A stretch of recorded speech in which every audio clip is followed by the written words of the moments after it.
¿Cierto, Berta? Berta Carola. No, no, doctora. Buen día, doctora. Hola, Sofía, ¿cómo estás? Muy bien. Bueno, Buen parece día, que... doctora. ¿Cómo estás, Daniel? Buen día, doctora. Bueno, les puse 7:30. Buenos días, doctora. Un poco, muy bien, Leandro. Dina Lorena, buen día. Buen día, doctora. Ah, mejor así. ¿Cuántos somos? 47. Bueno, los demás se durmieron.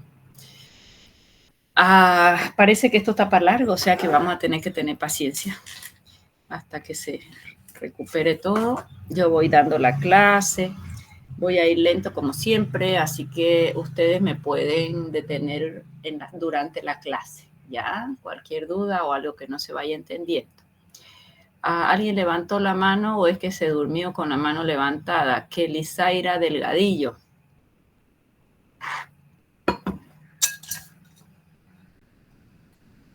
Se durmió con la mano levantada. Bueno, lo único bueno es que puedo tomar mi mate mientras les doy clase. Es lo único bueno del Zoom. Voy a empezar a compartirle. Vamos a ver si alcanzo esta presentación. Toda la pantalla. Ventana.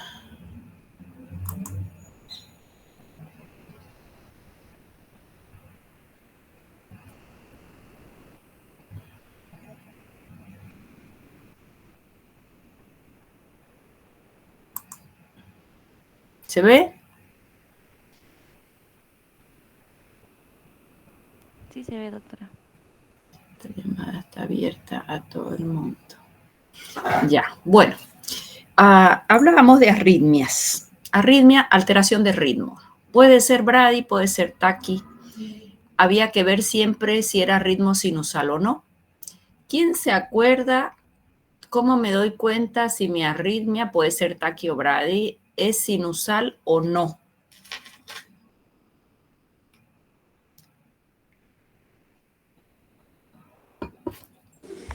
Doctora, se sabe por el electrocardiograma. ¿Pero qué le vas a ver al electrocardiograma? Le vamos a ver la onda P. No. ¿Qué es lo que le vamos a ver para ver si es ritmo sinusal? Sinusal es la actividad eléctrica.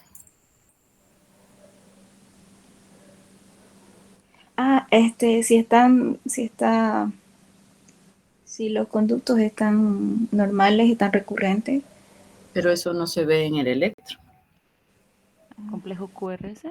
Eso, Sofía. El QRS. El QRS ya ustedes lo tienen en su mente como es el QRS normal. Y cuando no es sinusal, que es de cualquier otro lugar, son los QRS anormales. Acuérdense que cada foco isquémico me daba un QRS que es anormal. ¿Ok? O sea que cuando vemos arritmia, está con taquicardia este paciente. ¿Qué voy a mirar? ¿Si es sinusal o no es sinusal? Un corazón saludable, que no tiene focos isquémicos, que tiene buena oxigenación. Va a ser una taquicardia sinusal. Ustedes, por ejemplo, un buen corazón jovencito, les intoxicaron con algún medicamento y les da taquicardia. O se tomaron muchas anfetaminas o mucho café. Corazón saludable, no hay isquemia. Esa taquicardia es sinusal. ¿Cómo me doy cuenta? Por el QRS. El QRS es el normal, es pequeño, es delgado. Eso es una arritmia, una taquicardia sinusal, lo mismo las brady, ¿no? Entonces, siempre debo pensar si es o no sinusal. Aún así, ya sea taqui, sinusal o no, ¿quién es el ion responsable de despolarizar y formar ese potencial de acción? Calcio.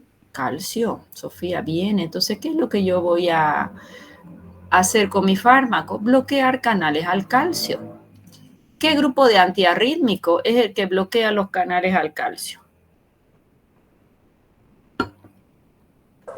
Antagonistas de calcio. Antagonista de calcio, pero ¿qué grupo es? ¿Qué número de grupo? El grupo 4. Es el grupo 4. Entonces ahí repasamos rápidamente mis grupos de antiarrítmicos. El grupo 1, que es el que estamos viendo ahora, bloqueadores de canales al sodio. Grupo 2, beta bloqueantes. Grupo 3, amiodarona. Grupo 4, antagonistas del calcio. Bien, entonces yo tengo que pensar, ¿cuál es mi tipo de arritmia? ¿Y quién es el ion responsable? Porque si ustedes se fijan, todos los antiarrítmicos lo que hacen es bloquear canales, o el tono muscarínico también lo hace la quinidina, que habíamos visto recién. ¿De acuerdo? Entonces, eso es lo más importante. El mensaje es, ¿cuál es la causa de esta arritmia? ¿Y quién es el ion responsable? ¿Es una arritmia sinusal o no sinusal? Esas son las preguntas que debo hacerme en mi cabeza para poder medicar bien ese paciente, ¿ya? Los antiarrítmicos son fármacos casi exclusivos del cardiólogo y luego el médico general le va a hacer su seguimiento. Pero normalmente para yo poner un antiarrítmico tenemos que hacer un electro, tenemos que estudiar ese corazón para ver la causa, porque no todas las arritmias van a tener la misma causa. Unas van a ser por potenciales mayores, potenciales menores, sinusales o no sinusales. O la segunda causa es trastornos en la conducción. ¿Qué es trastorno en la conducción? Se generó el impulso eléctrico, ya sea de nódulo sinusal o de foco isquémico. Muy bien. Ese impulso eléctrico se tiene que conducir. Para él conducirse, en cada punto por donde va pasando, tiene que haber una despolarización. No es que el impulso se formó y ese mismo impulso va a llegar hasta el final, hasta los ventrículos para contraerlo.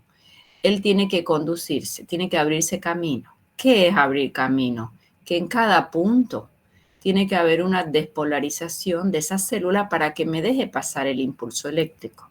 Pregunto, ¿quién es el ion responsable de que deje pasar el impulso eléctrico y que se despolarice en cada punto? El sodio. Canales al sodio, perfecto, canales al sodio.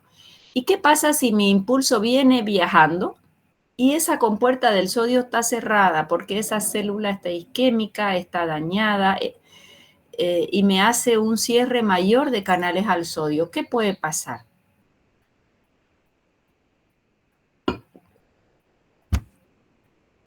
¿Se conduce el impulso si está cerrado el canal al sodio? Se conduce, doctora, porque despierta.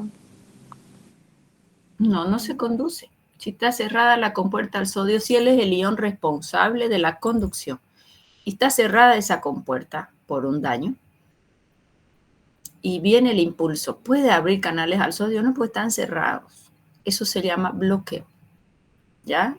Se llama bloqueo. El bloqueo no puede ser permanente.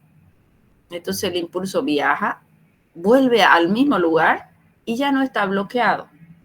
Pero resulta que cuando vuelve al mismo lugar y ya no está bloqueado, el impulso eléctrico está entrando en contraflecha y en lugar de ir hacia abajo y despolarizar el ventrículo, se va hacia arriba. Y eso me hace arritmias por bloqueo. ¿Ok? Entonces, son los dos tipos de bloqueo, de arritmia, de causas de arritmia, que ustedes deben ir teniendo en cuenta. ¿Estamos? Son arritmias por formación de impulsos eléctricos, ya sean sinusales o extrasístoles o trastornos en la conducción. Muy difícil es que mi arritmia sea pura, solo impulso eléctrico o solo trastornos en la conducción. Cuando tenemos los dos, van a ser arritmias de tipo mixta. Si yo tengo mi arritmia porque hay focos anormales o sinusales, pero de mayor frecuencia, bloqueo canales al calcio, independientes, si es sinusal o es por extrasístoles, por focos isquémicos, porque él es el responsable. Y si es por trastornos en la conducción, yo voy a bloquear canales al sodio. ¿Estamos? Si es mixta, pues voy a bloquear a ambos. que eso lo hace amiodarona, y amiodarona va a tener todos los mecanismos de acción juntos de todos los antiarrítmicos.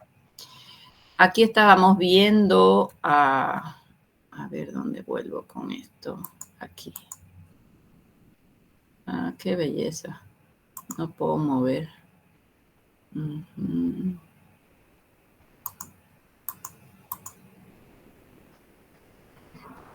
Esta presentación no se puede subir, desfijar. Ah, ya hice macanas, ¿no? Espérenme un ratito.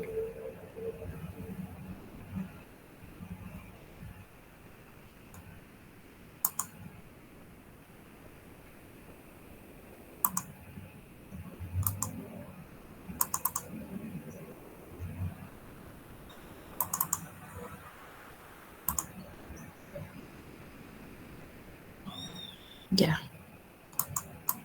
Pero no me deja pasarlo esto. A ver, mis ayudantes que me ayuden. ¿Para dónde vamos? Dejo de compartir y ahora... Compartir la pantalla completa. ¿Para qué se le dice, doctora? Pero antes de eso la agrando, ¿no ve? ¿O no? No, solo dale a compartir pantalla completa y luego va a poder poner la diapositiva. Pero ahí no me permite, no sé, yo creo que esta máquina tiene algún problema con esta presentación ahora. Compartir. Selecciono una pestaña para compartir, no es toda la pantalla, ¿no ve? Sí, doctora. Ya le doy toda la pantalla.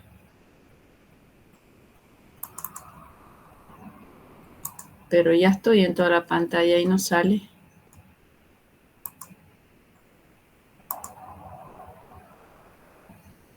Compartir el audio.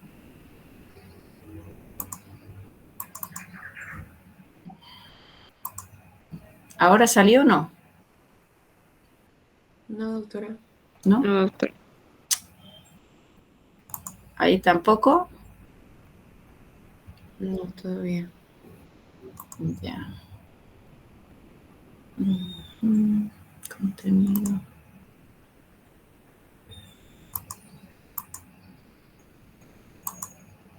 Ya, voy a mirar acá.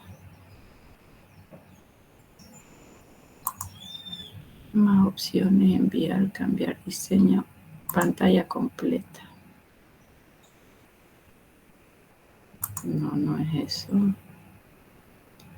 Doctora, Sí, ahí donde están los controles, ve que hay una carita y una mano. Ahí me dice presentar ahora. la carita y una mano. Presentar ahora, ¿sí? Ahí le da clic. Sí, Ya. ya estoy. Ya, y hay como 3 pestañitas. Creo que dice ventana, hay una en medio y una dice pantalla completa. Sí, toda la pantalla. Ahí tiene que irse a toda la pantalla. Ahí ya estoy, Ya. pero... ¿Y ahora? Y ahora le tiene que dar a esta pantalla completa. Selecciona la pantalla. O sea, una vez que entra a pantalla, toca la pantalla que está ahí como en un cuadro. Ya. Y ya se cambió de color, ¿no? Ahora sí.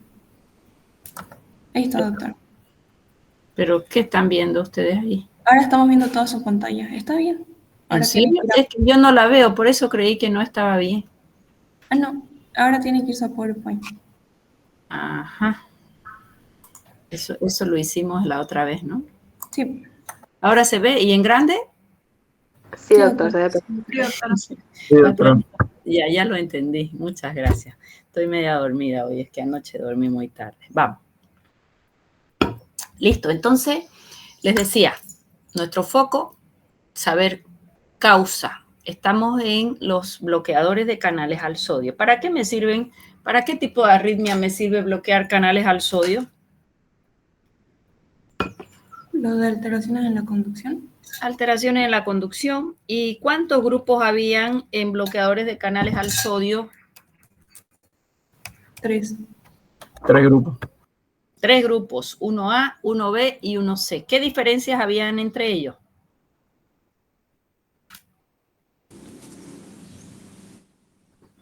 Vamos. El tiempo en el que se quedaban. Ya, el tiempo de bloqueo, que era mayor o menor. ¿Qué más? La afinidad del estado del canal. ¿En qué estado del canal? Si bloqueaba más sodio o menos sodio. ¿Cuál era el 1A? Quinidina. El 1A ya lo habíamos revisado en la anterior clase. El 1A era la quinidina. Recuerden, además de bloquear canales al sodio, él bloquea receptor muscarínico. Si bloquea receptor muscarínico, ¿qué tengo a nivel cardíaco? ¿Taqui o bradi? ¿O qué hace a nivel cardíaco un antagonista muscarínico? Taquicardia, antagonista muscarínico. Sí, señor. Fíjense que él hace taquicardia. Y esto se usa para trastornos en la conducción, zonas de bloqueo, pero va a tender a elevar frecuencia cardíaca.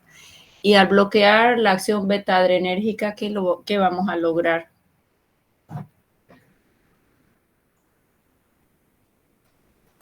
Aumento de las 4 propiedades. No. Disminución de las 4 propiedades, doctora. No, señora, ¿cómo me va a decir eso? Si es alfa, las propiedades del corazón no son alfa, son beta. ¿Quién tiene receptor alfa por excelencia? El vaso. Claro, hay una vasodilatación. Fíjense todo lo que hace quinidina. Hace vasodilatación, tiende a aumentar frecuencia cardíaca, además de bloquear canal al sodio, que ella puede hacer zonas de bloqueo. Es un gran problema. Entonces, toda vez que la vamos a usar, tenemos que ir monitorizando al paciente. Hoy en día, en vía oral, quinidina básicamente no se usa para el paludismo, pero antes no teníamos la cantidad de antiarrítmicos que tenemos ahora, ¿ya? Y habíamos visto entonces que es para las taquiarritmias supraventriculares, habíamos visto que tiene muchos efectos adversos. No es un fármaco de primera elección. Y nos habíamos quedado en clase B. En clase B es la lidocaína. Dos ventajas de la lidocaína. Ella bloquea el canal y sale corriendo. O sea que lo bloquea por corto tiempo. Lo bloquea cuando la mitad de las compuertas están abiertas o cerradas, es lo mismo. Entonces, su bloqueo no es extremadamente alto, ¿ya? Es un fármaco de elección. ¿Qué otra indicación tiene la lidocaína? ¿Cuál es su indicación de oro? ¿Cómo nació lidocaína? Nació como bloqueador de la conducción. O sea, es un, ¿qué se llama? Es un fármaco anestésico local. ¿Por qué? Porque si bloquea canales al sodio no se conduce el impulso eléctrico. Entonces, cuando necesita que el paciente no tenga dolor, un anestésico local, colocas lidocaína por la vía que quieras. Para él ser antiarrítmico, solo tengo que usar la vía endovenosa, ¿ya?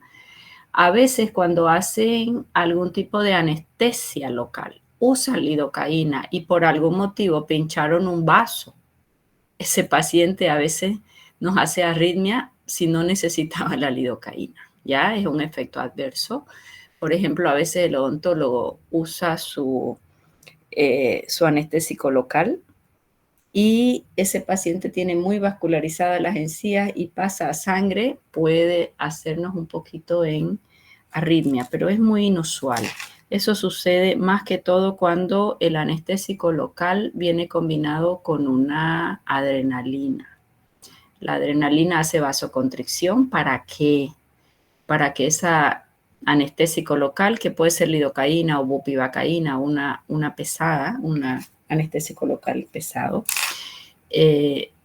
actúe y no se nos vaya a circulación sistémica. Por eso la vasoconstricción de la adrenalina. Y esta lidocaína mucho se biotransforma a nivel de la circulación plasmática. Llega al hígado y se biotransforma, pero en el plasma ya se biotransforma. Entonces ella se va biotransformando en el lugar de acción, que es en el plasma, ¿de acuerdo? Bien, entonces bloqueamos canales al sodio. Lidocaína, pues es solo endovenosa. Las ampollas vienen para uso endovenoso, solo en antiarrítmico, y el problema es que controlamos la arritmia del paciente y luego ese paciente tendrá que ir a casa. No lo voy a dejar con su con su vía de lidocaína. Entonces, en ese caso, el fármaco de elección es la mexiletina. Mexiletina es bastante más nuevo. No tiene una biodisponibilidad espectacular, pero nos ayuda bastante, ¿ya? Es el único que tenemos de este grupo de vía oral. Bien, fenitoína. Fenitoína es un anticonvulsivante. También es de vía oral y también la tenemos en ampolla. Sin embargo, él deprime al paciente, ¿ya? Como todo anestésico local, bloquea canales al sodio para que no se conduzca el impulso anormal que hace la convulsión, pero él aumenta mucho el GABA. ¿Quién sabe qué es GABA?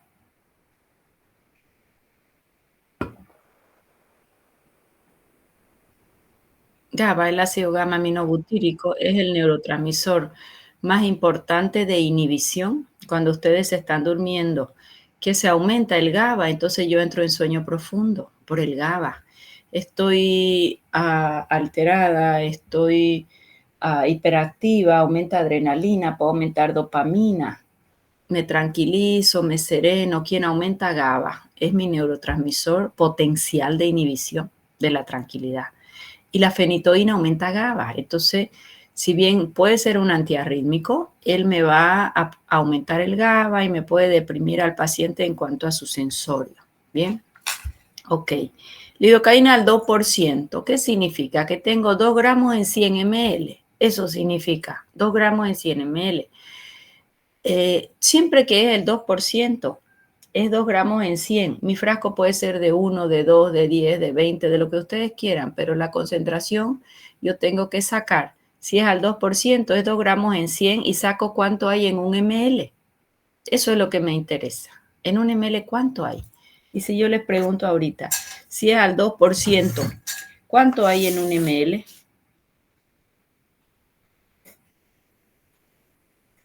Vamos. Esto se los he enseñado a hacer.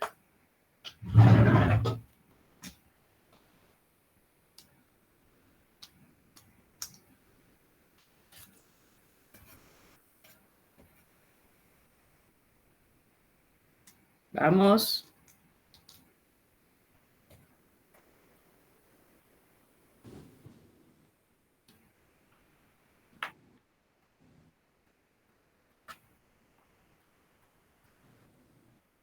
El 2% de un ml, doctora. Es al 2%. ¿Cuánto hay en un ml? 0,02. 0.02. Gramos. Y eso llévenlo en miligramos. De gramos a miligramos, 3 espacios. 20 miligramos. Sí, señor. Entonces, así mi frasco sea de un ml, de 5 o de 20, yo en un ml voy a tener 20 miligramos. Eso es para que veamos luego la dosis. ¿Se entendió? Y si es al 5%, voy a tener 0,05 gramos en un ml. Vale decir que voy a tener 50 miligramos. La que usamos generalmente es al 2%, ¿ya? O sea que ya yo sé que ese frasco puede traer 20 ml, puede traer 10, puede traer 5, no importa, puede traer 1. Yo tengo que saber que en un ml tengo 20 miligramos. ¿Estamos todos de acuerdo?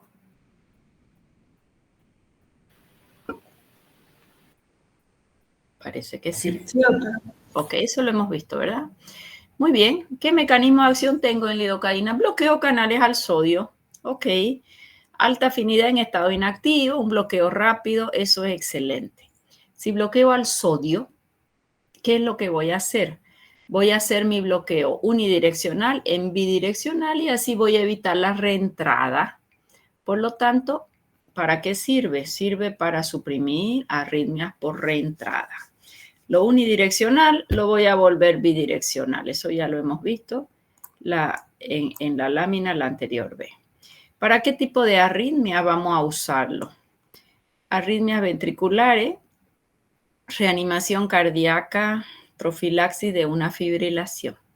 Paciente está entrando a fibrilación porque había un infarto. ¿La fibrilación qué es? Ese ventrículo se contrae y se relaja, no alcanza ni a contraerse potencialmente ni a relajarse completamente. Queda como un movimiento que ni se contrae ni se relaja, y él se cansa porque no logra descansar. Y si él no logra descansar, llega un momento en que se para. Una fibrilación antecede una parada cardíaca, ¿ok? En esos pacientes que van fibrilando, se hace la lidocaína endovenoso y se controla porque le está bloqueando el canal al sodio, entonces no se va a producir esa conducción y ese ventrículo va a descansar y va a cambiar su ritmo de fibrilación. Bien, arritmias ventriculares. Ahora fíjense, si tu paciente pesa 70 kilos, ¿cuánto le vamos a dar? Aquí, como norma, vamos a hacer 1 miligramo. Eso, si el paciente no responde bien, aumento mi goteo nada más, pero no estoy haciendo un cálculo tan exhaustivo. Pero es muy sencillo. Si pesa 70 kilos y es a 1 miligramo por kilo, ¿cuántos miligramos me toca darle? 70 miligramos. 70, y habíamos dicho que un ml tiene 20 miligramos. Entonces, ¿cuántos ml le vas a dar en bolo a tu paciente de entrada? Porque esto lo vamos a usar en bolo y después podemos... 3,5. ¿Cuánto? 3,5. Sí, señor. 20, 40, 60, 70. Sí, 3,5 ml. O sea que ahí vamos a hacer 70 miligramos en bolo, que son de nuestra ampolla que tenía en 1 ml 20 miligramos, vamos a tomar 3,5 miligramos. Hacemos en bolo, mejora el paciente generalmente. No mejora, puedo aumentar un poquito, sí. Ahí de 3,5 fácilmente me puedo ir a 5, 5,5 hasta completar 1,5. Puedo seguir haciendo otros bolos adicionales si es necesario, sí. Pero ya le hacemos bolitos de 2 ml, hacemos a 0,5, 0,75 miligramos por kilo si es necesario, ¿ya? Muchas veces solo con esos bolos, ahí vas mirando tu pantalla, está entrando en arritmia ventricular y le haces tus bolitos de lidocaína y el paciente cambia ese ritmo y mejora, ¿ok? Hay diferentes formas de usarlo. Vamos a ver otra que va a ser infusión continua o acá en reanimación cardíaca. Este paciente ha hecho un paro previo a una fibrilación ventricular. Entonces, ¿qué se va a hacer? Se va a hacer la descarga eléctrica, se hace noradrenalina, vamos a reanimarlo y ese corazón cuando empieza a reanimarse generalmente entra en fibrilación. Y ahí es que entramos con la lidocaína para evitar o tratar esa fibrilación y que él tenga ya su contracción y su relajación adecuada. Esto lo podemos repetir cada 3 a 5 minutos, hasta 3 miligramos por kilo, ¿ya? No nos pasamos de esa dosis de 3 miligramos por kilo haciendo un bolo, otro bolo, generalmente la hacemos en bolo. Y en profilaxis de fibrilación, pacientes que ya nos han venido fibrilando, probablemente ahí lo podemos dejar a goteo, ya lo hacemos a infusión continua. Ahí para hacer en infusión continua lo hacemos siempre con bomba de infusión.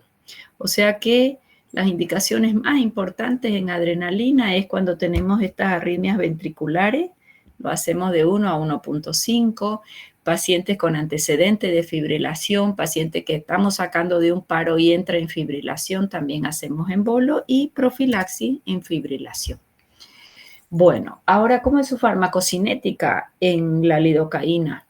En vía oral no se administra. En vía oral, si yo me tomo la lidocaína, me va a ir anestesiando todo el lugar donde toca la lidocaína. Por eso que cuando van a hacer al paciente una endoscopía, se le coloca la lidocaína, que es asquerosa, en spray, de modo que no sienta la manguerita que estamos metiendo, ¿ya? Es lo más feo en una endoscopía, más que el estudio en sí, esa lidocaína que te anestesia básicamente orofaringe, ¿ya? Entonces, en vía oral, nada. El hígado se la lleva toda y no llega nada para circulación sistémica. Entonces, la lidocaína la vamos a usar solo endovenosa como antiarrítmico. ¿Cómo ella se va a distribuir? Su distribución, ¿qué es UPP? Unidos a proteína plasmática. Eso. Y si el fármaco está unido a proteína plasmática, ¿está activo o está guardado. Está guardado. Guardado. Eso, entonces de ahí tiene que ir liberándose y eso es lo que le va a hacer su semivida. ¿Va a todo el organismo? Sí. En pacientes con IAM aumenta, dice, la fracción de unión a proteína, precisa dosis más alta. En realidad, en un IAM, pues, una situación muy rápida. Yo tengo que saturar compartimientos o proteínas y recién el actuar. Ya va a los órganos más perfundidos y después a los otros órganos como es tejido adiposo, músculo esquelético. ¿Quién lo biotransforma? Lo biotransforma el hígado. No es necesario que me sepan este metabolito. Pero ese metabolito mantiene su propiedad antiarrítmica todavía. ¿Por qué pudiera ser anticonvulsivante?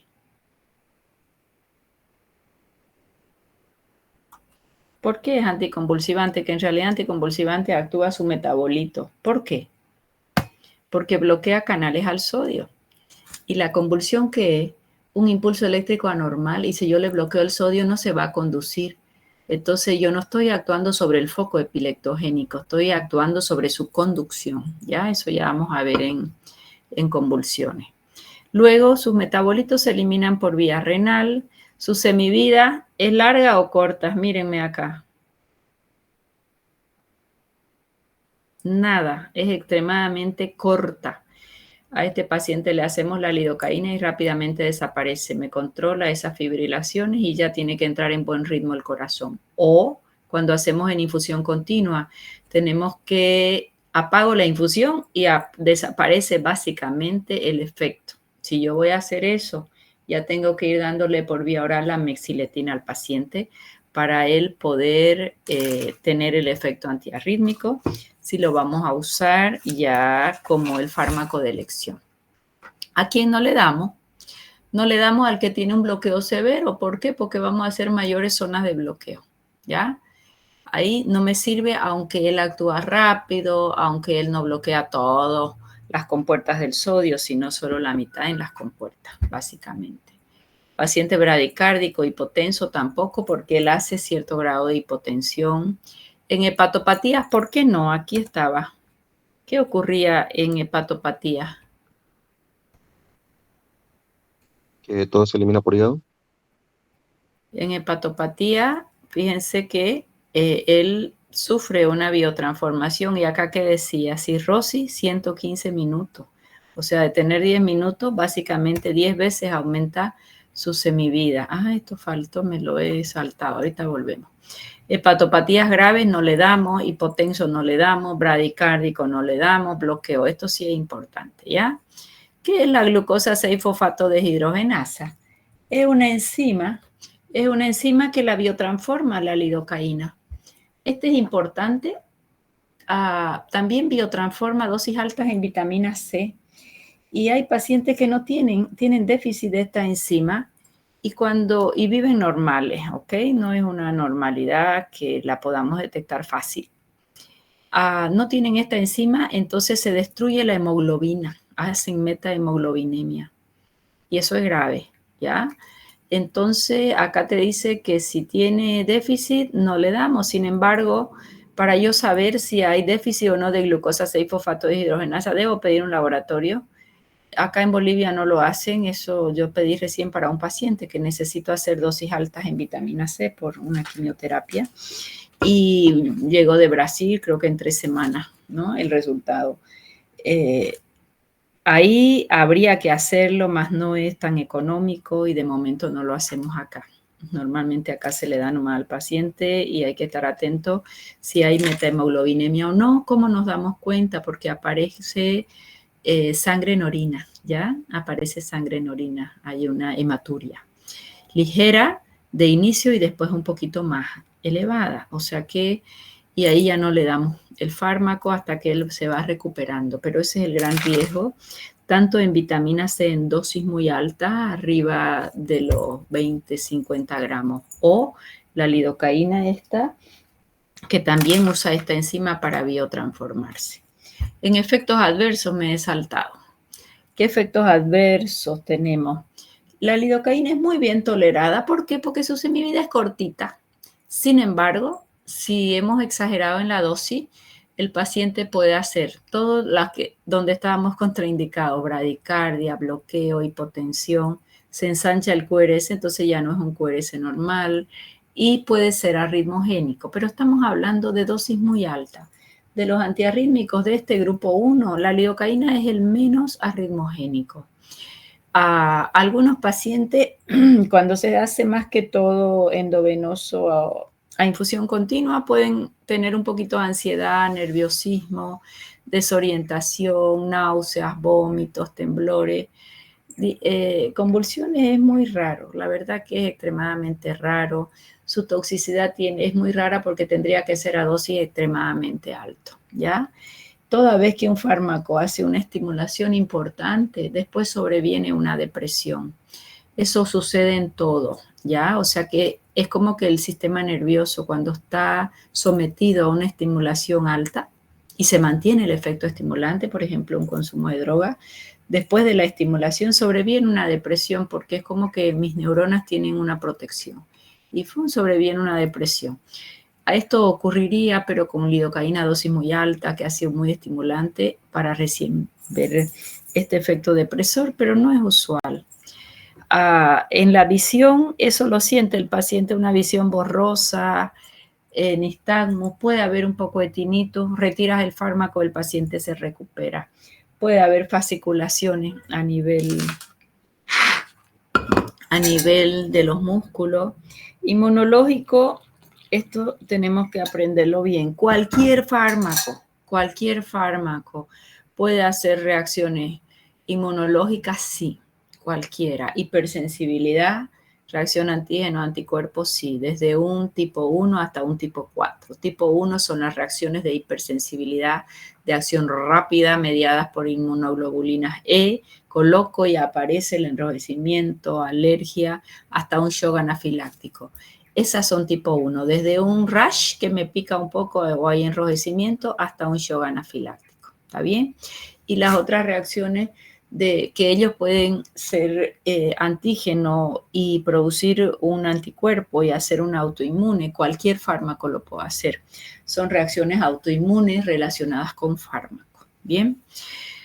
Luego, en muy raras ocasiones, dificultad en el control de esfínteres, pero eso es muy poco usual. Generalmente la lidocaína, muy poquitas reacciones adversas, mínimas, porque él actúa rápido, se va rápido, se biotransforma muy rápidamente, semivida corta, no se acumula, entonces es un buen fármaco.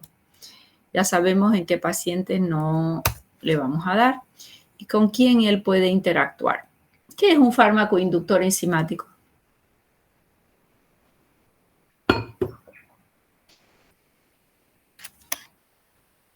Que despierta las enzimas, doctora, creo. Sí, un inductor enzimático va a ser aquel que estimula al hígado para despertar las enzimas y si las despierta, cuando viene la lidocaína, las biotransforma más rápido. Ya tiene ella semivida corta. Con esa inductor enzimático, su semivida va a ser más corta todavía. ¿Ok?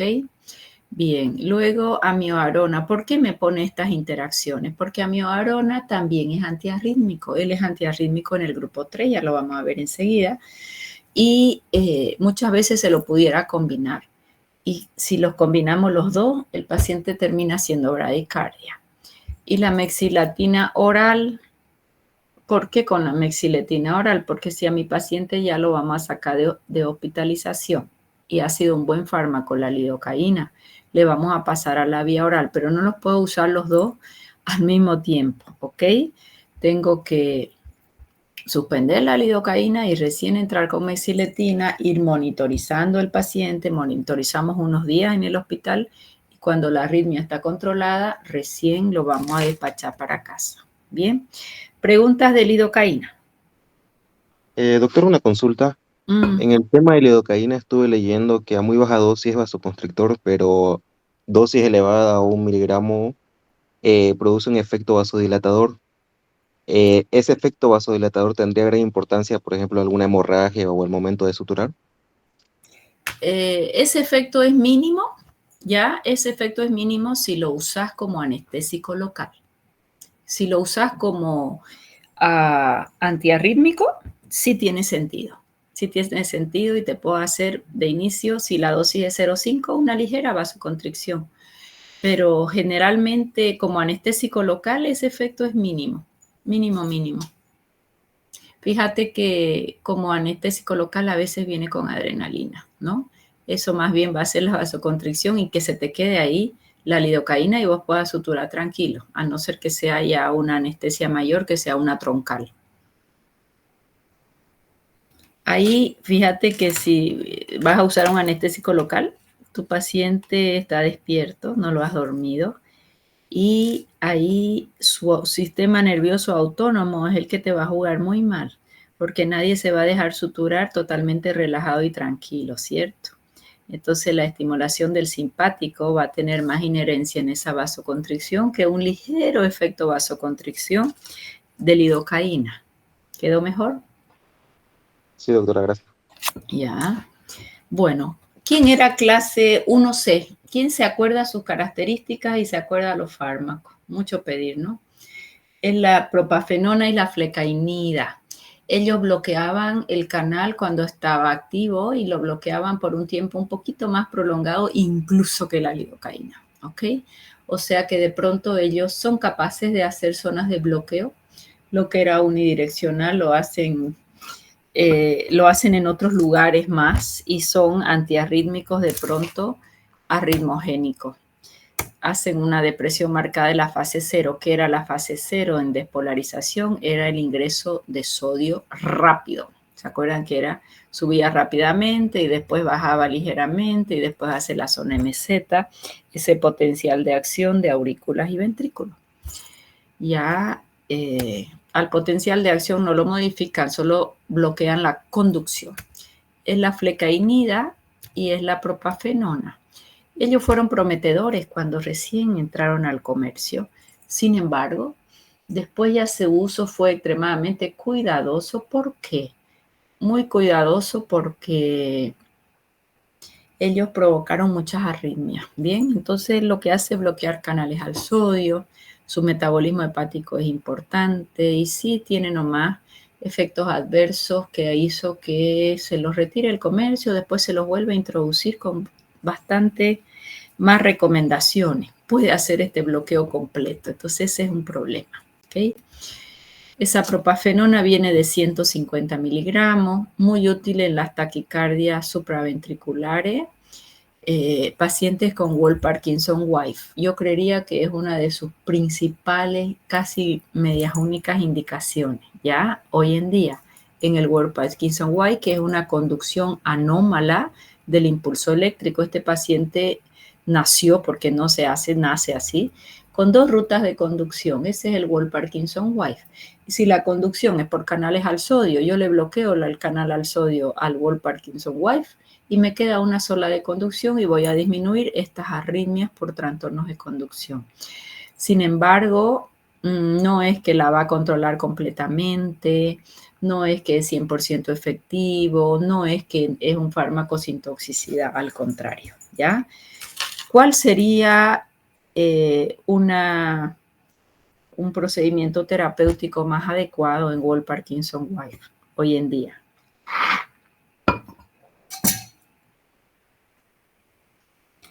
Hoy en día, un Wolff-Parkinson-White se hace una ablación. ¿Qué es ablación? Entran por catéter y hacen un bloqueo del Wolff-Parkinson-White, o sea que van haciendo como, decimos sencillamente, se va quemando, así le decimos al paciente, va quemando ese camino anormal, ¿ya? Y esa es la ablación. Entonces, si yo estoy destruyendo ese tejido que hace la conducción anormal, el Wolff-Parkinson-White se controla. Eso se llama ablación. La mayoría de los pacientes quedan bastante bien, quedan con un antiarrítmico de base si es necesario, otros no, ¿de acuerdo? O sea que es un mejor terapia si el paciente tiene las condiciones de hacerle una ablación. Bien, en taquicardia supraventricular también puede ser una alternativa. Esta clasificación de reacciones adversas siempre me gusta sacarlas del programa de farmacovigilancia, el programa que más organizada tiene y es una información que la saca rápidamente de cada uno de los fármacos. ¿Cómo organiza? Por sistema, fíjense, si es linfático, inmunológico, nutrición, psiquiátrico. No les preciso que sepan todo. Simplemente siempre les encargo que si van a usar un fármaco, revisen todo su perfil de reacciones adversas, ¿ya? Esto es interesante porque lo muy frecuente sí es importante.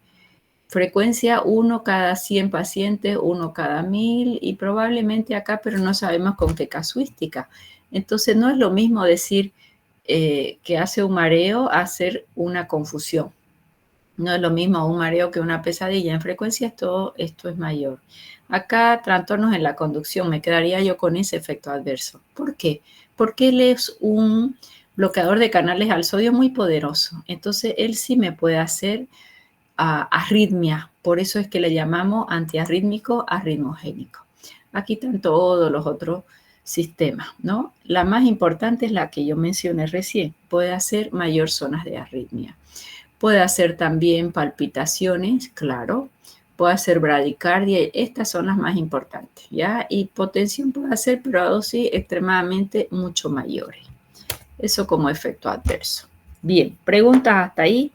Hemos terminado ya antiarrítmicos clase 1, bloqueamos canales al sodio en diferentes estados y por diferentes velocidades, 1A, 1B, 1C.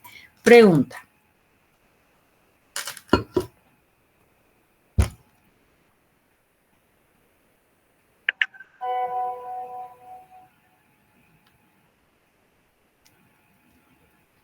Doctora, ¿y en los focos ectópicos qué se puede usar?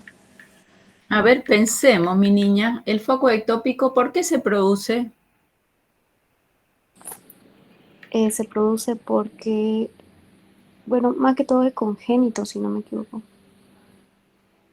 Focos ectópicos. Pero si es congénito, congénito puede ser si tu paciente nació con un puente miocárdico. ¿Sabes qué es un puente miocárdico? Es una coronaria que está metida dentro del músculo de forma anormal.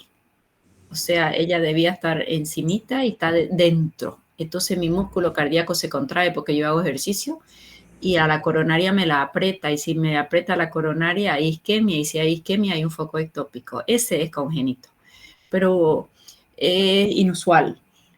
El foco ectópico se da porque hay isquemia y la isquemia es o por un vasoespasmo o porque la coronaria le hemos disminuido su calibre. Entonces, no es congénito, sino que yo por mis hábitos, si estoy muy estresada, puedo hacer un vasoespasmo o si tengo mucho colesterol y triglicéridos y hay placa, le disminuyo la luz del vaso. ¿Ok? Pero, bueno, congénito la mayoría no son. El que yo te nombré es congénito, pero tu pregunta la vamos a rescatar. Tengo un foco ectópico. ¿Cómo lo controlo? El foco ectópico, ¿quién es el ion que despolariza y que forma ese impulso anormal? Esa es mi pregunta. El calcio. El calcio. Entonces, estos fármacos no le vas a dar, porque este lo que hace es bloquearte la conducción. Entonces, si me dices un foco ectópico, la palabra congénita la vamos a obviar, porque el 99.9 no son congénitos, yo los he producido por algún motivo. Vamos a bloquearles canales al calcio, ese va a ser tu favorito. Ese va a ser no tu favorito, tu fármaco indicado. ¿Quedó mejor?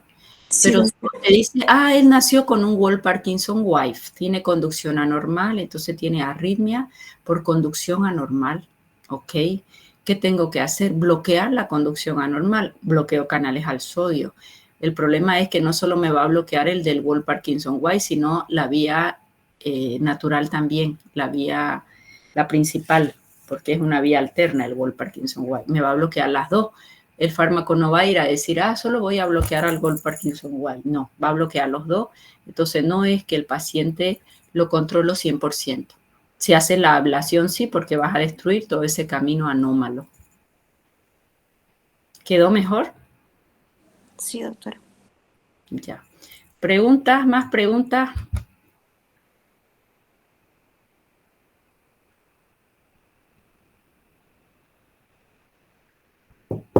Bien. ¿Quién se acuerda quién era el grupo 2? Beta bloqueante. Beta bloqueante. ¿Quién se acuerda cómo clasificamos los beta bloqueantes? Cardioselectivos, no cardioselectivos, los que bloquean beta 1 de preferencia o beta 1 y beta 2. Y de ahí los que tenían acción simpático-mimética intrínseca y los que no. Acción simpático-mimética intrínseca, que significaba que el bloqueo se produce solo cuando el simpático se activa, que es cuando hay la taquicardia. Si en este momento no tengo taquicardia y tomo mi beta bloqueante con ACI, no me deprime mi función cardíaca. Pero si en este momento se sube mi noradrenalina, me hace taquicardia, en ese momento entra el fármaco a hacer el bloqueo.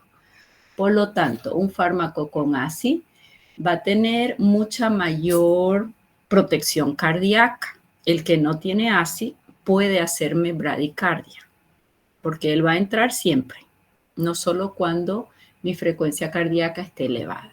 ¿Ok?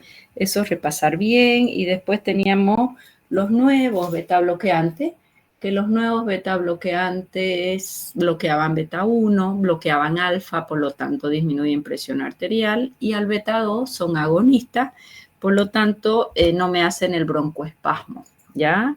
Ni aumentan frecuencia de contracciones uterinas. Esas eran las principales ventajas en los beta bloqueantes.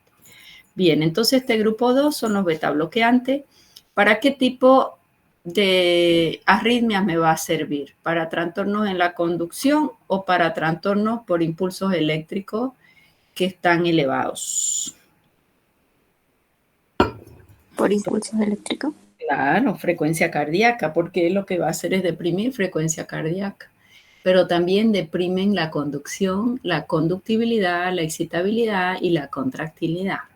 Disminuyen frecuencia sinusal en una taquicardia sinusal, fantástico. Disminuyen la muerte súbita. ¿Por qué disminuyen muerte súbita? La muerte súbita, el corazón ahí rápidamente entró a hacer una fibrilación, un aumento de frecuencia cardíaca y una parada cardíaca. Y beta bloqueantes son protectores cardíacos. ¿Por qué? Porque va a disminuir el trabajo cardíaco para que él no se agote, y por otro lado bajan la presión, entonces disminuye el retorno venoso y ese corazón va a trabajar menos, ¿de acuerdo? Suprime el automatismo, deprime la conducción, en realidad van a disminuir las 4 propiedades del corazón. Bien, esos beta bloqueantes, entonces no voy a quedarme, ya tienen toda su clasificación, ya sabe todo lo que hacen los beta bloqueadores, vamos a pasar. ¿Para qué voy a usar un beta bloqueante? Taquiarritmias sinusales, toda taquiarritmia caracterizada por una estimulación de mi sistema simpático. ¿Por qué? Porque es un bloqueador simpático, ¿no? Estrés, hipertiroidismo, más que todo en ansiedad. Hoy usamos mucho en ataques de pánico. Ese paciente llega a la consulta y te dice, yo creo que me estoy infartando porque yo siento que me duele el corazón. Esa sensación es un poco emocional también. Y se le hace su electro, lo derivan al cardiólogo, lo va a la emergencia y está todo normal. Sí había una taquicardia sinusal, pero relacionado a estrés. Entonces, ¿qué pasó ahí? El sistema simpático es el que se ha estimulado, ¿ok? Luego, esas son sus principales indicaciones: protectores cardíacos, toda vez que la arritmia sea por estimulación de un simpático, va a ser un protector cardíaco en un postinfarto, hemos visto, en arritmias ventriculares. ¿Por qué no usaría en un Wolff-Parkinson-White? Me va a deprimir la conducción en ambos, tanto en la vía normal como en la vía anómala. Bien, este grupo 2, entonces, bueno, ya los vemos a grupo 3, ok.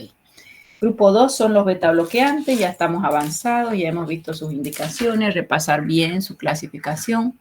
Al que le toque antiarrítmico, me dice beta bloqueantes, pero tiene que darme toda su clasificación, el nombre de los fármacos, indicaciones, contraindicaciones, las diferencias entre ellos, ¿ya? Grupo 3, este es el único que nos falta y con esto completo antiarrítmicos. En este grupo 3, amiodarona, droga tipo. Interesante amiodarona, ¿por qué? Siempre les digo, tiene el mecanismo de acción de todos juntos Y si alguien le pregunto, ¿qué es de todos juntos? Grupo 1 es bloqueador de canales al sodio, bloquea canales al sodio. Grupo 2 son beta bloqueantes, bloquea receptores beta. Grupo 4, antagonistas de calcio, bloquea los receptores al calcio. Ok, o sea que me bloquea, tiene el mecanismo de todos ellos. Y tiene otros extra también porque bloquea canales a potasio, bloquea un poco receptores muscarínicos también. Bien, todos esos mecanismos, motivo por el cual a estos fármacos ninguna arritmia se resiste, así dice la literatura, interesante. Ninguna arritmia se resiste a amiodarona. ¿Por qué? Porque tiene todos los mecanismos, bloquea receptores alfa también, entonces va a disminuir presión arterial, bloquea canales al sodio, al potasio, al calcio y a los receptores beta. Bien, ¿de quién estamos hablando? Estamos hablando de amiodarona. Aquí entra también ibutilide, bretulin. Estos no los usamos, pero también están catalogados como grupo 3. En nuestro medio no los tenemos, no los usamos. Esa es la amiodarona. ¿Por qué les muestro acá su fórmula? Porque este I es yodo. O sea que ustedes deben recordar que la molécula de amiodarona tiene moléculas de yodo. ¿Y qué pasa si yo tomo yodo? ¿Qué pasa si les doy yodo a ustedes ahora? ¿Qué glándula funciona con yodo? Tiroides. Tiroides. La tiroperoxidasa es la enzima encargada de oxidar el yodo que yo como y ese yodo va a ser para formar monoyodo, tirosina, diyodo, tirosina, triyodo, tirosina y tetrayodo, tirosina, que es la T4. La T4 y la T3 la produce la tiroides. T4 es inactiva, tiene que biotransformarse a T3 y ser activa recién. Una es activa y la otra es la reversa, que no va a actuar. Pero ellas se alimentan de yodo o se forman de yodo, no se alimentan. Y si yo le doy yodo al paciente, algunos pacientes pueden hacer hipotiroidismo porque justo él ya tiene su yodo suficiente y si yo le doy más yodo, bloquea su yodo que ya tiene, a su tiroperoxidasa, o al que le falte, la estamos aumentando. Entonces puede hacer hipo o hipertiroidismo. Va a depender de las concentraciones naturales de yodo de ese paciente. Este efecto adverso de hipo o hipertiroidismo es importantísimo y es relativamente frecuente porque yo estoy dando yodo a ese paciente. Entonces, eso a priori hace que ya no sea utilizado de tan largo plazo, a no ser que ese paciente solo se pueda controlar con amiodarona. Antes de iniciar amiodarona tengo que pedir laboratorios varios. El primero ya se los nombro, que es la TSH para medir la tiroides y la T4. En principio pedimos esas dos. Si sale descompensada recién, ya vamos a pedir la T3 libre o la T4 libre, ¿ya? Pero normalmente se pide TSH y la T4. A mí me gusta TSH, T4 libre y T3 libre, porque ellas son las que mandan. Pero bueno, los libros y los protocolos te dicen TSH y la T4 total, ¿ya? Bien, esta amiodarona viene en ampollas de 150 miligramos. Amiodarona es tricompartimental. ¿Qué significa que sea tricompartimental?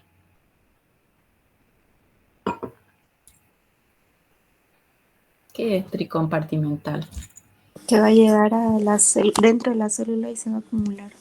Sí, se acumula. Entonces, ¿qué tengo que hacer yo si voy a empezar a ampolla de amiodarona? ¿Será que va a actuar rápido? No.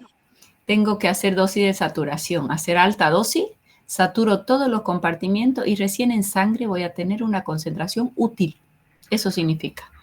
Ahora sigamos pensando. Yo tuve que hacerle hasta 3 ampollas se puede hacer de inicio, ¿no? Dosis alta.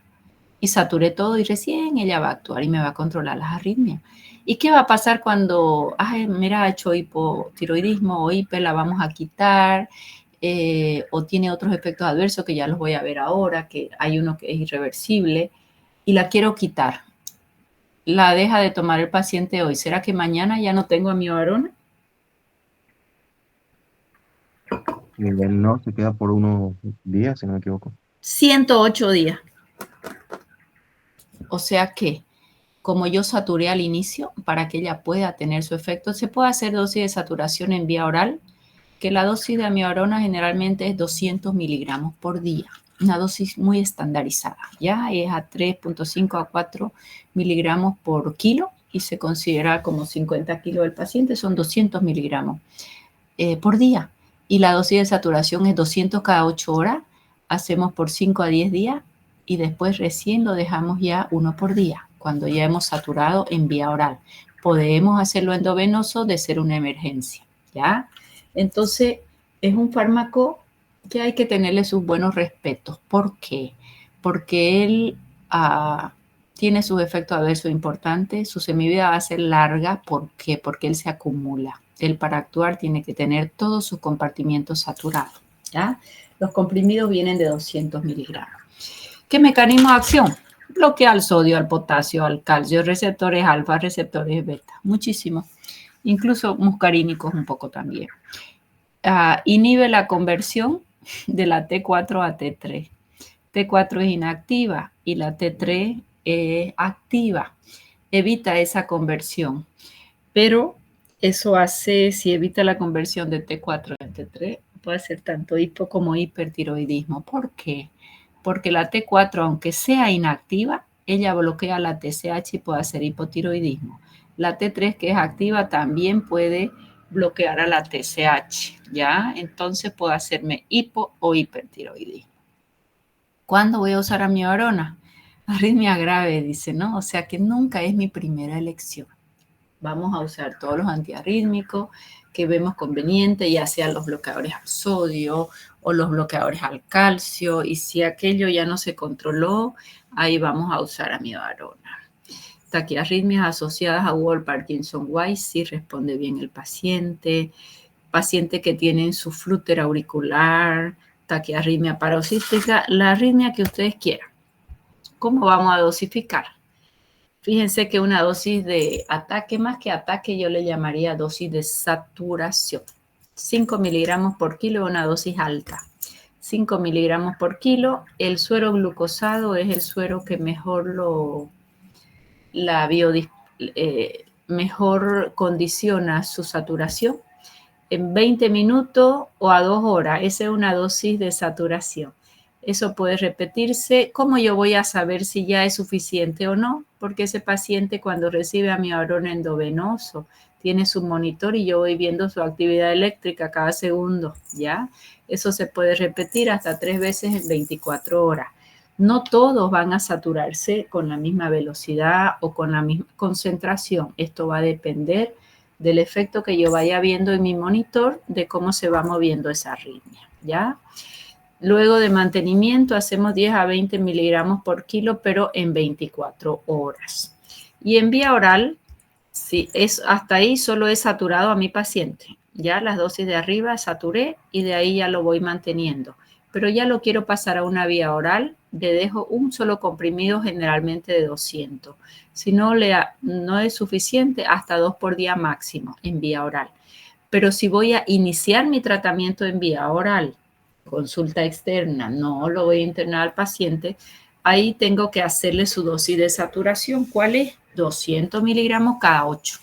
Por lo menos 10 días a ese paciente lo vuelves a citar a la semana, le hace un electro y ves si las arritmias se han controlado o no. Y después de 10 días ya no le hago cada 8 horas, le hago generalmente un solo comprimido de 200 por día. Algunos pacientes con la mitad de dosis es suficiente, que son 100 miligramos.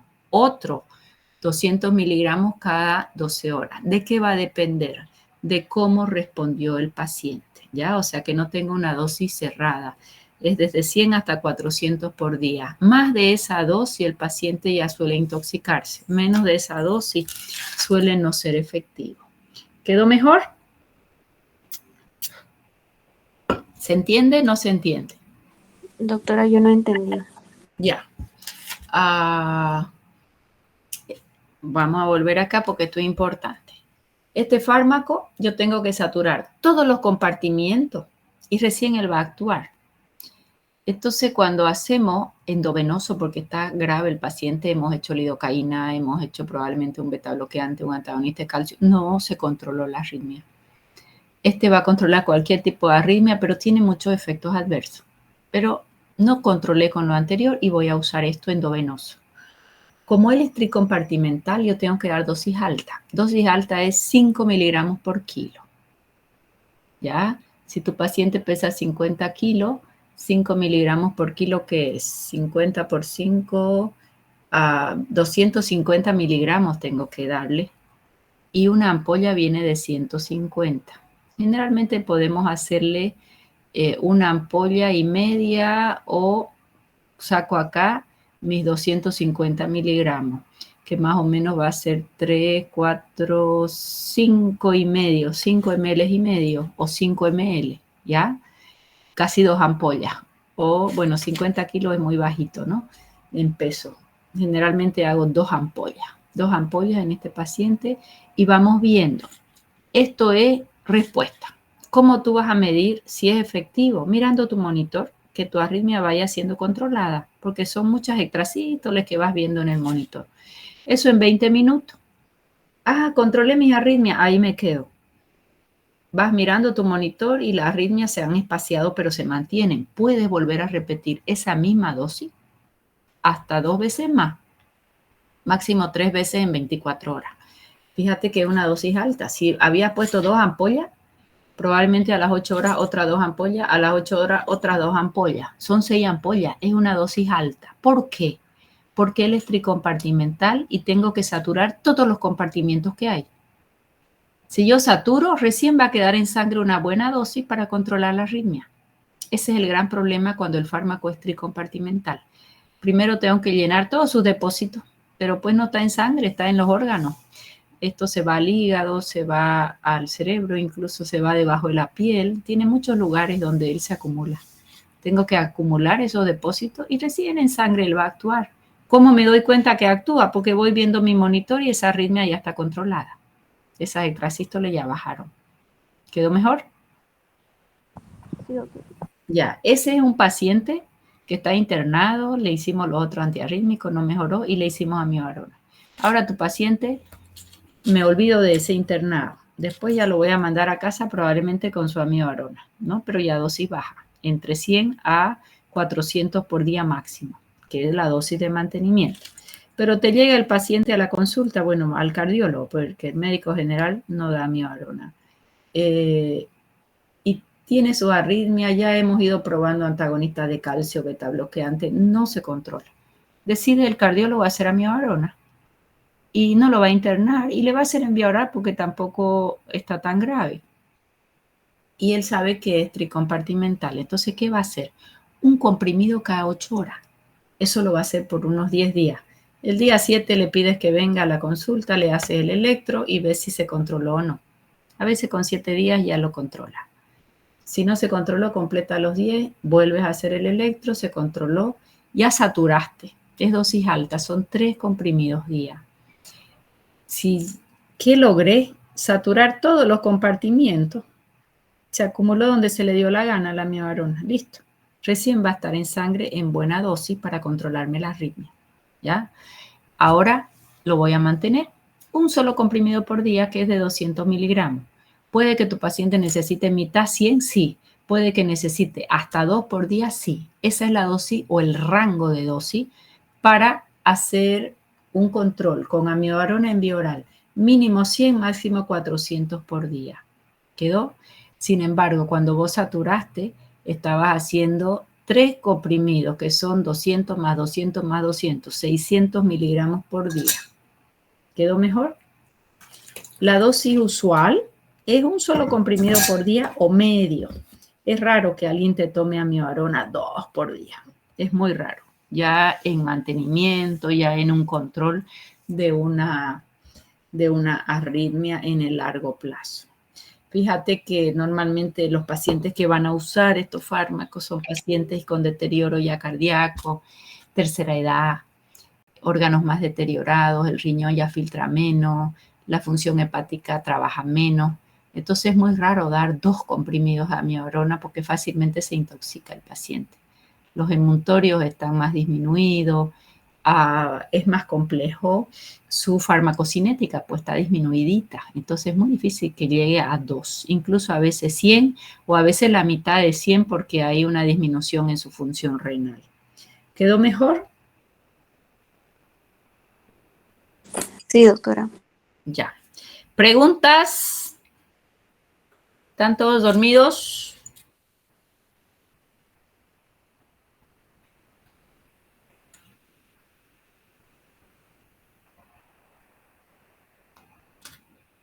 ¿Aló?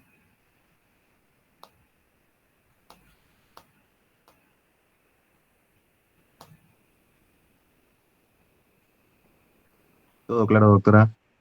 Bueno, todo dormido, diría yo, más que todo claro. Bueno, vamos siguiendo. Efectos adversos. Aquí nos vamos a tallar. ¿Por qué? Diría yo que de los antiarrítmicos es el fármaco que tiene más efectos adversos. ¿Por qué puede hacer bradicardia?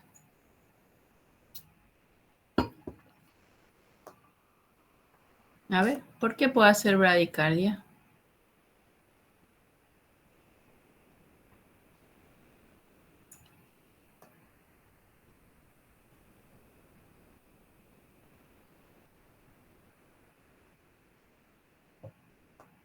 No me pueden no responder. Fíjense el mecanismo de acción, por favor.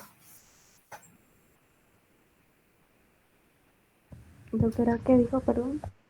No, es que no me escuchan en online. ¿Por qué puede hacer bradicardia como efecto adverso? Porque bloquea los canales de sodio y calcio, que es lo que permite. Porque bloquea receptores beta 1. También bloquea el calcio. Ya, entonces bradicardia.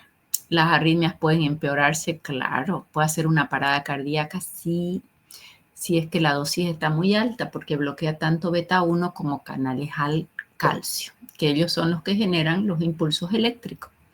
A nivel gastrointestinal puede haber náuseas, pancreatitis aguda. ¿Hay fármacos? ¿Son pancreatitis medicamentosas? Sí. A nivel endocrino, esto es raro, pero se puede dar síndrome inadecuada de hormona antidiurética. Es muy raro, pero puede darse. Hipo o hipertiroidismo subrayado. Ese es el motivo por el cual muchas veces tenemos que no usar amiodarona, ¿ya? O imagínense si hace hipotiroidismo, tener que medicar levotiroxina es muy complejo, ¿no? Porque el hipotiroidismo está causado por amiodarona. Entonces, lo que hacemos es sacar amiodarona y tratar de buscar otro antiarrítmico. Puede hacer hipertiroidismo, eso es peor todavía. A nivel respiratorio, esta fibrosis es irreversible, ¿ya? Esta fibrosis es la causa por la cual retiramos o se tiene mucho cuidado en administrar el fármaco porque ese paciente termina con fibrosis y termina en un respirador. Y es irreversible, retiro el fármaco y el paciente no se recupera. Bien, luego puede haber a nivel respiratorio broncoespasmo, pero bueno, ahí nos daríamos cuenta rápidamente y retiramos el fármaco. El gran problema acá es la fibrosis, que es irreversible, y el hipo y el hipertiroidismo. A nivel metabólico, tiene intenso metabolismo hepático y eso va a hacer que me suba las transaminasas, ¿ya? Esa subida de transaminasa es importante. Puede hacer ictericia, puede hacer hepatitis medicamentosa y puede ser mortal. O sea que fíjense el calibre de sus reacciones adversas. A nivel ocular, él se deposita en la córnea, hace microcristales en la córnea, pero retiramos el fármaco y con los meses mejora. ¿Por qué? Porque ahí es un lugar donde él se acumula. Y si se acumula, pues tiene que ir retirándose de a poquito. El fármaco se va lento y eso me va a llevar hasta 3, 4, 5, 6 meses. Les hace la visión borrosa al paciente. Siempre que yo voy a empezar amiodarona, tengo que hacer perfil hepático, perfil renal, control oftalmológico, hacer perfil tiroideo, ¿ya? Puede acompañarse de una visión borrosa, puede tener halos el paciente. La neuritis óptica es menos frecuente, pero puede llevar a ceguera. y la ceguera ya es irreversible, ¿no? Entonces, fíjense la gravedad de estos efectos adversos. En sistema nervioso central y autónomo puede haber alteraciones en el sueño, pesadilla, neuropatía, ataxia, hipertensión intracraneana. Eso es efecto adverso muy importante. Seguimos con efectos adversos. Debajo de la piel se acumula y da piel azulada. Son pacientes azules, ¿ya? Una pigmentación azulada muy característica. Fotosensibilidad es que le da un poquito de luz al paciente y le quema la piel el sol, ¿ya? Con muy poquita cantidad. Entonces la fotosensibilidad, no quiere salir al sol, el paciente le duele la piel, urticaria. Y las autoinmunes como síndrome de Lyell, de Steven-Johnson es muy usual. A nivel vascular puede haber una disminución en la presión arterial. Y si disminuye la presión arterial, estimula el simpático, ¿ya? Pero como está bloqueado el receptor beta, queda nomás como vasodilatación, da sofoco, da hipotensión. A nivel genitourinario va a haber impotencia porque por todos sus mecanismos de acción es vasodilatador, por lo tanto hace impotencia y disminución de la libido, ¿ya? Bien, ¿a quién no le vamos a dar amiodarona? Si ya tu paciente tiene un problema tiroideo, contraindicadísimo, ya sea hipo o hipertiroidismo, cualquiera de los dos.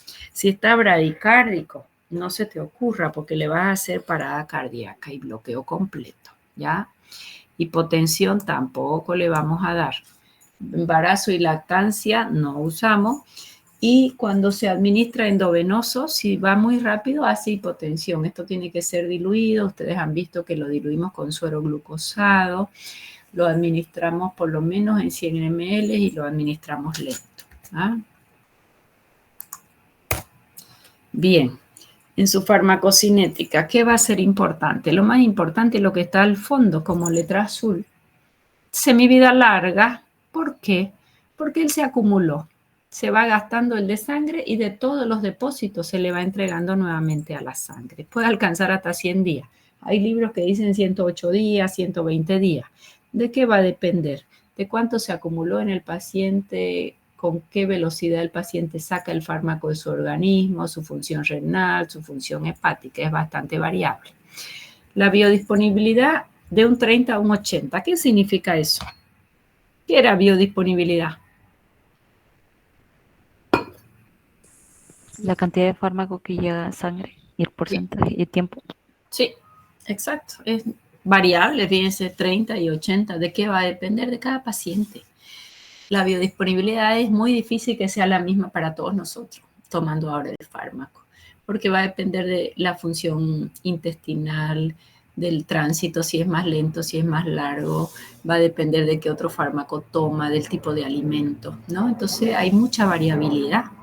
Y su distribución tiene mucha liposolubilidad. Por lo tanto, ¿dónde se me va a acumular? En tejidos liposolubles, tejido graso, en el tejido adiposo. ¿Quién va a acumular más? El más gordito. ¿Quién va a acumular menos? El que tiene menos grasa. También a nivel hepático, a nivel pulmonar. Su metabolismo hepático, la enzima que más biotransforma es la que biotransforma la mayoría de los fármacos, citocromo P, 3 a 4, eso es fase 1 de biotransformación. Casi todos los fármacos y alimentos usan esa enzima, entonces es un problema, porque si tu paciente difícilmente va a tomar solo amiodarona, generalmente va a un diurético, generalmente va a otro tipo de fármaco para otras patologías que tenga el paciente y ellos usan la misma enzima del P450, ¿no? De fase 1, o sea, un problema. Luego su eliminación es biliar y fecal, por la orina es menos. Él tiene intenso metabolismo hepático, se acumula en la vesícula y de ahí se va a ir por vía biliofecal. ¿Con quién va? Ay, espérenme un segundito. Papi. Buen día, papito, perdón, yo estoy dando clase, por eso no lo llamé. Lo llamo terminando. Un beso. Ya. Ok. Bye, bye. Perdón. Ya, entonces dentro de sus interacciones, ¿cuáles son las que más voy a tomar en cuenta? Todas esas fármacos que también son antiarrítmicos. Entonces aquí hablamos de diltiazem. ¿Qué fármaco es el diltiazem? ¿A qué familia pertenece?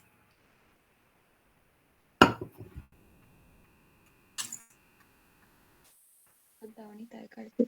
Antagonista de calcio. Soy la única que responde, mi bella. ¿Qué premio le vamos a dar? Silencio. Ya, diltiazem. Para todo el curso. No, para ella nomás, ¿eh? Es la que más me responde. Diltiazem, la digoxina, que ya la vamos a estudiar en insuficiencia cardíaca, también es antiarrítmica. Ya, cuando hay taquiarritmia, usamos digoxina. La warfarina es un anticoagulante. Cuando el paciente tiene arritmia, siempre tengo la probabilidad de que se formen trombo y ese trombo emboliza y va para el cerebro y hace un ACV. Entonces, paciente con arritmia generalmente lo tenemos anticoagulado, muy frecuente.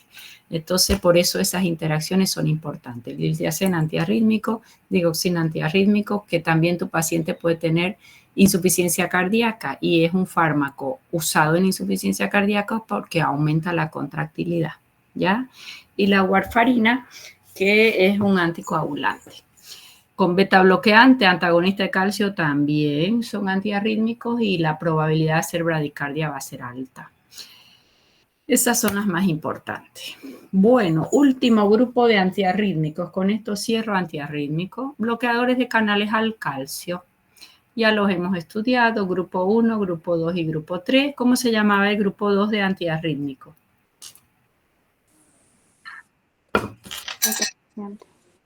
Beta bloque. ¿Cómo? Beta bloqueante. Ay, perdón. Quise decir grupo 2 de antagonistas de calcio. Son las de hidropiridina. Está bien, beta bloqueante del grupo 2 de antiarrítmicos. Pero acá mi pregunta era en mi cabeza. Bloqueadores de canales al calcio. Ahí tenemos grupo 1, grupo 2 y grupo 3. Ya lo hemos avanzado. El 1 era el verapamilo, las arilalquilamina. El grupo 2 eran las dihidropiridina, que habíamos clasificado en primera, segunda y tercera generación. La primera generación eran los más antiguos, el nifedipino, que era muy poderoso vasodilatador, hacía taquicardia refleja, por eso lo usamos solo como retard, ¿verdad? De liberación sostenida. Después teníamos la segunda generación y amlodipino, nicardipino, nitrendipino y la tercera generación el lecarnidipino, ¿no? Que es de acción más lentita, por lo tanto menos probabilidad de hacer taquicardia refleja. Y el último grupo de antagonistas de calcio era el diltiazem, ¿ya? Entonces, ¿quiénes son antiarrítmicos? Solo era el grupo 1 y el grupo 3. El grupo 2 no son antiarrítmicos porque pueden hacer por la vasodilatación una taquicardia refleja. Contraindicados en Wolff-Parkinson-White. ¿Cuándo va a ser útil? En las taquicardias, ya sea sinusales o no sinusales, en potenciales, en aumentos de frecuencia cardíaca, contraindicados en las bradicardias. Esto ya los conocemos, ya los hemos avanzado toditos, verapamilo y diltiazem. Acá solo para ver sus biodisponibilidades, más no me va a ser tan importante, ¿no? Ya lo está avanzado.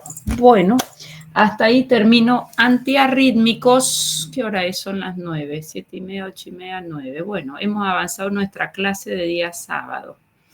Esperemos que para lunes ya pueda estar nuestra facultad abierta.